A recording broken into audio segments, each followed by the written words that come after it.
परिवारातील वैभवी देशमुख ही आपल्या सर्व मोर्चाला संबोधित करणार बोलणार आहे। यानंतर मनोज दादा जरांगे बोलणार आहे। माझ्या वडिलांची जी हत्या झाली ती आज मंचावरील सर्व लोकांनी सांगितली, ज्या प्रकारे त्यांची हत्या झाली आणि ती तुम्हा सर्वांनाच माहिती आहे। त्यांच्यावर जो अन्याय झालाय त्या अन्यायाविरुद्ध न्याय मागण्यासाठी आज तुम्ही सर्व इथे आलात।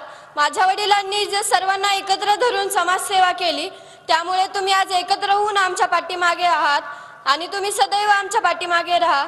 माझ्या चाचाच्या पाठीवर सदैव माझ्या वडिलांचा हात होता, आज तो हात हिरावून घेतलाय, तर आज लाखो हात त्याच्या पाठीवर आहेत आणि माझ्यावर माझ्या भावावर जो त्यांचा संभाषकीचा हात होता तो आज नाहीये, पण तुमचे लाखो हात आमच्या पाठीवर आहेत, असे सदैव राहू द्या।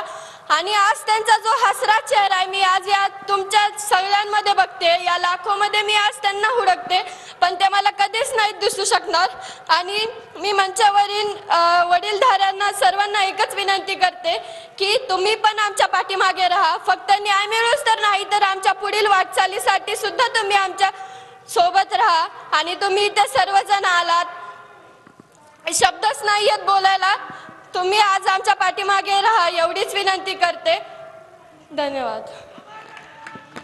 ताई, नक्की समाज हा पूर्ण तुमच्या कुटुंबाच्या पूर्णपणे परभणी